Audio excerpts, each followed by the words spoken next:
Waalaikumsalam warahmatullahi wabarakatuh. Ya kan? Waalaikumsalam.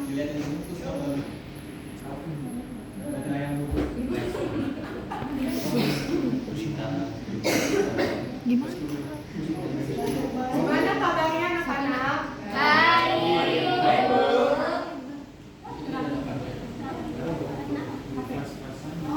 Udah. Nah, Apa nih, Nah? Jangan apa dulu. Lu pada berisik lu pada berisik. Iya, siapin dulu tuh. Lu. Nah, Ya. ya, pokoknya. Tahu jangan lupa tahu. Nah, kali ini kita belajar apa? Teks berita. berita.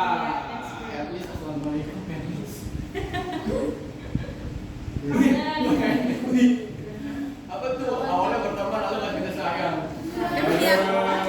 Ada yang tahu apa itu teks berita? Teks yang bercerita informasi, Bu. Yang Ya. memberikan seputar informasi. Terus, lagi ayo, siapa lagi? Teks yang bercerita fakta, Bu. Informasi fakta. Informasi, Bu. Memberikan informasi, Bu.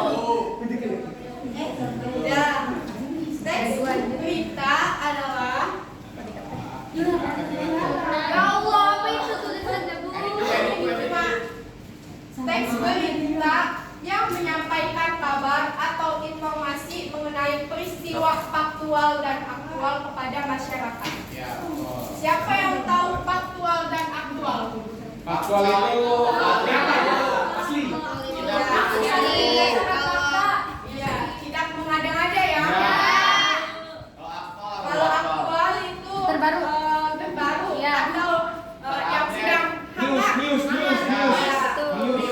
Sedang hangat-hangatnya. Selanjutnya ada struktur berita.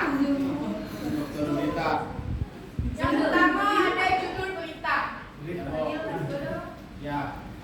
Apa berita? Judul berita ini berisi bagian dari teks berita yang dilihat pertama kali oleh si pembaca.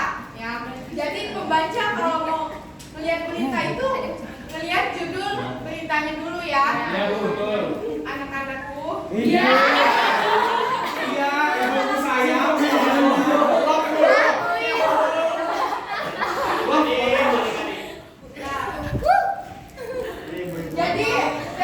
Jadi judul berita ini bagian yang pertama kali dilihat ya oleh kalian semua. Contohnya itu kayak kemarin berita Desta ya. Desta menggugat cerai istrinya ya. Iya.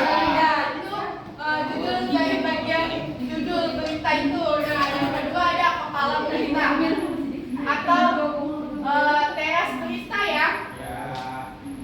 Teras berita ini memiliki bahasan yang cukup luas, yang lebih besar. Artinya banyak informasi yang ditulis di kepala berita ini. Nah, kepala berita ini terdapat unsur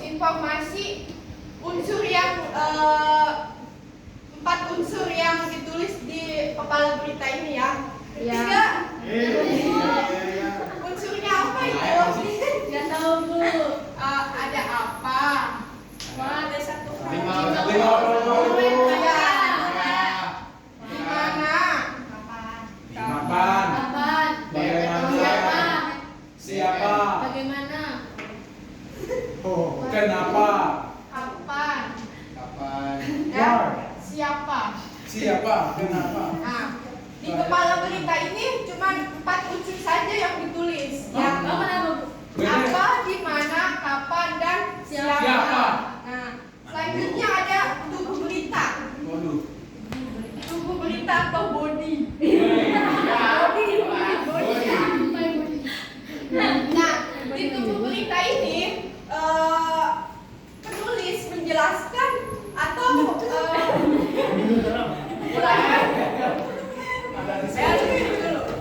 menjelaskan informasi ya, informasi yang disampaikan secara rinci dari kepala berita tersebut. kemudian tubuh berita ini melengkapi dari unsur yang ada di kepala berita. Unsurnya ada dua, yaitu mengapa dan bagaimana. Pintar anak-anak tuh. Salut deh. Nah, mengapa dan bagaimana ini dia memuat latar belakang dan bagaimana ini dijelaskan lagi secara kronologis kejadian berita tersebut. Misalnya, mengapa Desta ini Menggugat cerai istrinya. dia menggugat cerai istrinya, pintar. Nah, bagaimana gitu ya? Bagaimana dia menggugat cerainya gitu ya? Nah, kemudian ada ekor berita. Ekor berita ini bagian terakhir dari struktur berita.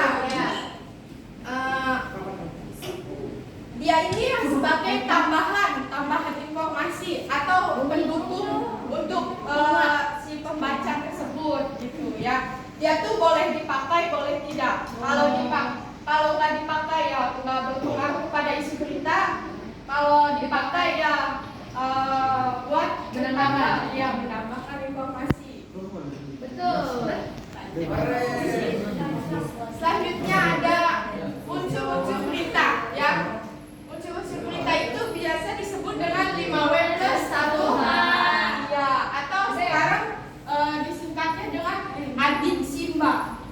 Adik Simba di mana kapan? Simba. Emil nggak boleh ketawa. Lucu dia. Adik Simba, ya. Contohnya ini nih. Buat apa? Nah, apa ini? Kalimatnya untuk menanyakan apa berita tersebut atau apa isi dari berita tersebut. Nah, kemudian ada di mana? Nah, di mana misalnya beritanya tentang kecelakaan ya. Ya, di mana kecelakaan itu terjadi? Misalnya di Tol Cipali. Ya. Terus ada Kapan kejadiannya? ya, kapan kejadian berita tersebut? Kemarin sore. Iya, misalnya tanggal 30 Mei 2023. Iya. Terus bagaimana kejadian berita tersebut? Kejadian tersebut gitu ya. Nah, ini dijelaskan secara kronologis kalau bagaimana itu. Ya. Nah, lanjut ke kaidah kebahasaan. Sampai di sini mengerti anak-anak? Mengerti, Bu.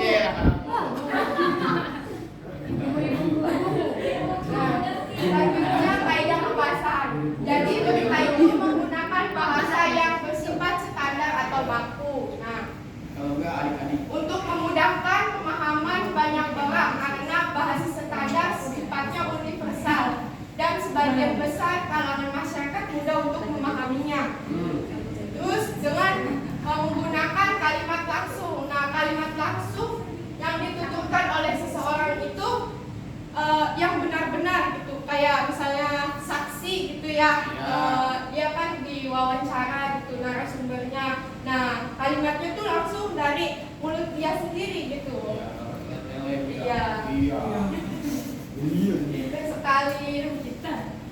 Selanjutnya ada penggunaan kata kerja mental. Gini. Kata kerja mental ini termasuk kata yang menunjukkan respon atau sikap terhadap suatu tindakan, ya.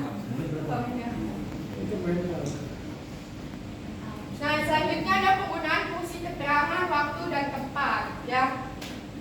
Pada teks berita sudah pasti ada keterangan waktu dan tempat ya, agar beritanya disampaikan secara jelas, ya, terperinci. Live streaming.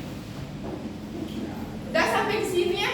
Ada yang ingin ditanyakan? Ada ini buku. Ini contoh berita. Terobos banjir pengendara motor Bogor dibawa terseret arus air. Wah, kok bisa? Kenapa nggak berita di desa? Nah, ini termasuk ini ya. Judul. Apa ya? Apa judul Di mana? Di Bogor. Iya, di mana kejadiannya? Di Bogor. Terus kapan kejadiannya? Iya. Siapa? Mengapa dia bisa terseret arus? Lawan arus banjir. Udah paham tuh anak-anaknya. Ya udah paham? Paham, Bu. Paham, Bu. Bu, Iya. Berarti nggak dikasih tugas ya, Bu? Udah. Baik, cukup ini saja materi yang Ibu sampaikan kepada kalian ya. Iya, Bu. Iya, Ibu. Makasih. Iya, Ibu. Ya. Udah pada mengerti? Mengerti. Nggak ada yang mau bertanya? Kasihan Ibu. Kasihan Ibu nanti Ini bisa apa deh, Bu? kembali. Apa deh? Enggak, pada kapan? Oh, iya. Kapan tadi kata kepala sekolah kita pulang cepat, Bu? Ya kali ya, saya tidak tahu. Jadi